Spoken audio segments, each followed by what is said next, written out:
Hi, welcome to Matt's Garage. I am making as much progress as I can on my 66 Bronco. I'm going to show you some of the things I'm doing right now while I am mixing in paint and body with other system completions. What have you seen? You've seen the front end. Let me show you a couple other things and then I'll show you what I'm currently working on. I've recently finished the tailgate installation. That went pretty smooth, actually. It wasn't that hard. It does open, it's a little rough.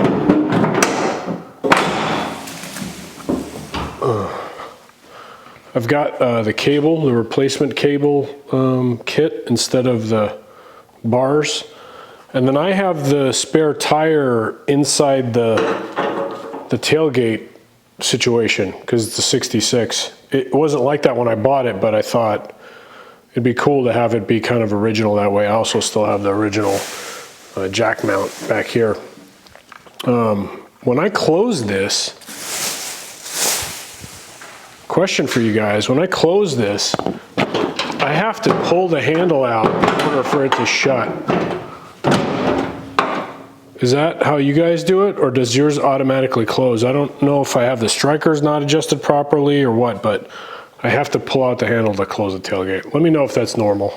I also got the steering column installed. This is just a microphone for the Bluetooth retro sound thing. That was pretty straightforward. I had welded on an adapter down there to go from the stock column, which is I think like a 1-inch round, to the collapsible double D. The collapsible double D, which you see some of the exposed stuff here. So that's into the steering box. So the steering is done from the steering box to the column. One of the things I'm going to do next is the fuel regulator, because I have a electric fuel pump, because I've got the Explorer front dress. So I'm thinking about making a bracket that ties into this support here, just using these existing holes and having a bracket be like right here, so that when I'm tuning and I'm over here, I can see the fuel pressure from the driver's side. I'm not really sure about that, but it'll also make routing the hoses and stuff pretty easy. You just got to make sure it doesn't interfere with the heater cables and stuff. Then what I'm working on right now is the windshield frame. Since I have a 66, I have the luxury of having a bolt-in windshield frame. It's got the holes here that correspond to holes in the cowl. Mrs. Matt's Garage helped me. I got the windshield glass in. Ended up having to order a new one because the one I had there were no cracks in it, but there was like a chip and then like a halo, but it's like right in the driver's line of sight, and I didn't want to deal with that. I have a whole gasket kit from Tom's. It's in that tub right there, but the hardtop I bought from Ryan has the chrome Ranger trim on it, and I thought it'd look goofy, so I ended up also ordering a new gasket from Tom's with the Ranger trim slots and the trim. That was a couple $100. The windshield went in okay. Jason and Joni Builds has a great video on installing a windshield, so I didn't want to recreate it. Now what I'm working on is converting from the vacuum wiper to the electric wiper. So this is the kit from Tom's that converts to electric wipers. It's pretty straightforward. You just have to drill out the holes a little bit on the 66 through 68 frames, I think. And then, you know, it's a no-brainer. The trick is wiring it cleanly. For some reason, these come with orange wire, so I just covered them with shrink wrap, so it's all black. And now I'm using the Power Braid or whatever it's called from Painless that I got when I ordered my Painless wiring harness from Tom's. I'm just doing a couple extra steps right now. I'm out of black, but I'm running a ground up to the windshield because it's not welded on. I want to make sure I have a good ground, so I'm going to ground this to the same post as the ground post for the wiper motor, and then I'm running an extra cable for a potential dome light in the future, but I'll just bury that in the braided loom or the Power Braid and be done with it. So that's what I'm working on right now. It's beautiful outside. This is like the first day where it's really sunny. I actually have the garage door open. It's a real treat. So, and just enjoying the weather, man, because it's been pretty miserable up here in the PNW for a very long time. So this ground that I'm adding is a bit of an afterthought. So let me just make the connection for that. I take a terminal that's got the insulator and I pull the insulator off. And then strip the end, put it in, and then crimp the snot out of it.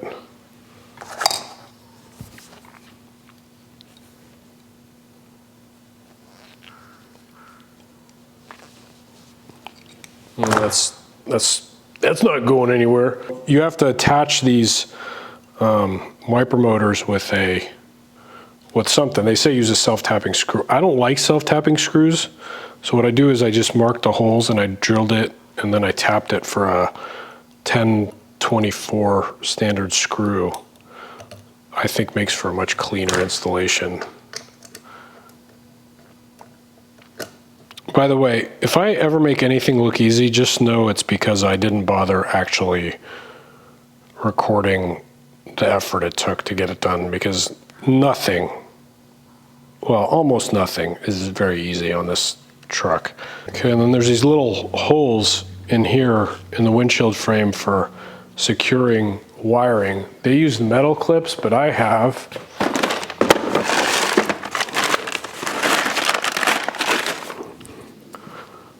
these plastic ones that are like built-in zip ties. So you go like that.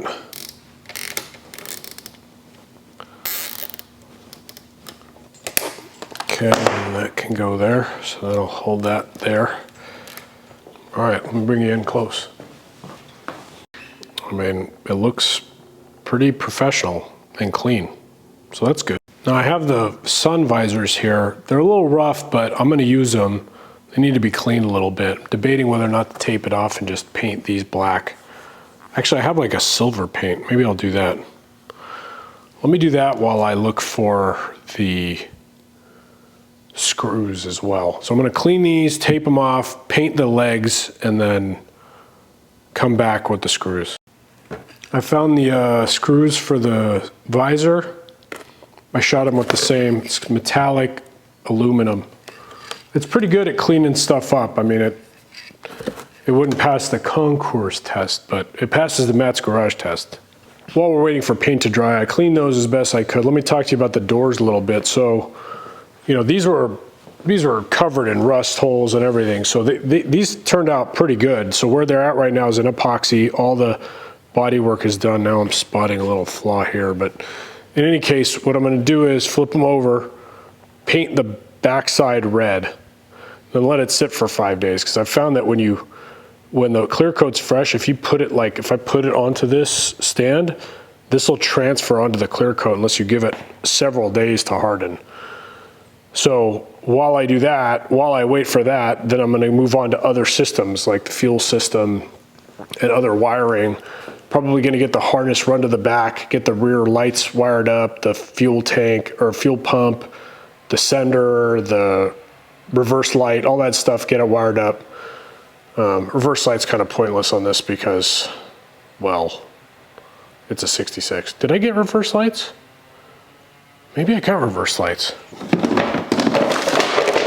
Yep, Tom's got reverse lights.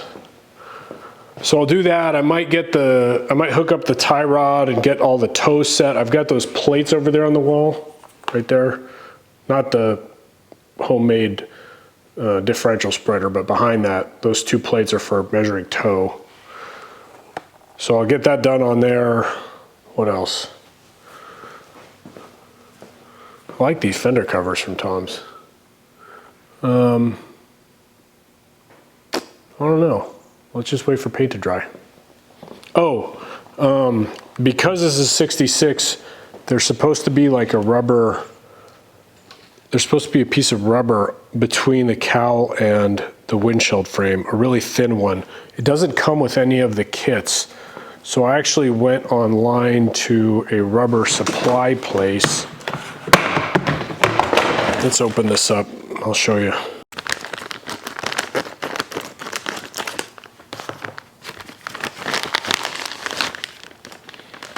Rubber warehouse. Rubber sheet warehouse. And it's just like a very thin rubber. It's not adhesive or anything, so we got to figure out how to get it to stay in place. I might just glue it down to the cowl, but I got to locate and poke all the holes in it. But that's what I'm going to use between the windshield frame and the cowl. All right, so I glued in that rubber using some 3M adhesive there. I cut the holes with I have like a punch for the belt loops. I used that for all those holes, lined them up, so that's all punched and glued down, ready to receive the windshield frame. My paint's dry, so let me assemble the visors, and then I'll grab Mrs. Matt's garage, and we'll get this put on. All right, Mrs. Matt's garage helped me put this into place. I put the 1650 seal. That's Tom's part number 1650. It's oddly short. I thought it would take up more of this space, but whatever, it's gonna leak no matter what I do. So I guess this is the moment of truth. Oh boy.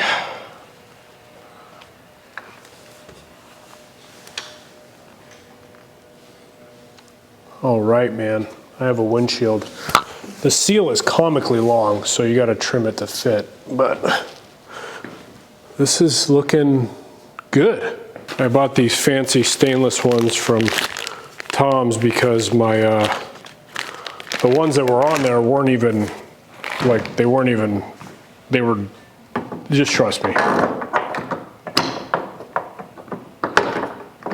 The thing is, when I redid these backing plates in here, because they were rotted away, they kind of fall too far down. So the question is, can I get it to just stay up long enough to get a bolt in there?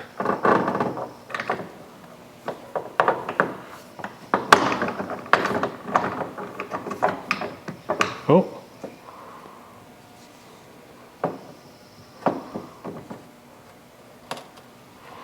That's on there.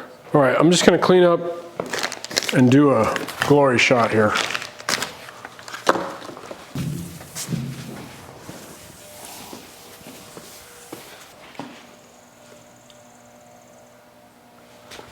This is how you make a thumbnail. You go like, make a stupid face. And that's what you click on. Now I'm gonna hit the doors. I don't paint on camera, that's a rule, but those will be painted next time on Matt's garage. Oh wait, one more thing. You guys suggested that I get the earlier, what do you call it? Indicator lights, which for the 66, because they look better. And I don't see how it goes in. Like, it catches on the inner structure back there, and then there's nothing for this side to bolt to. So if you guys have successfully done this conversion, can somebody shoot me an email at mattsgarageshow@gmail.com and explain to me how that's supposed to work? Appreciate it. Thanks.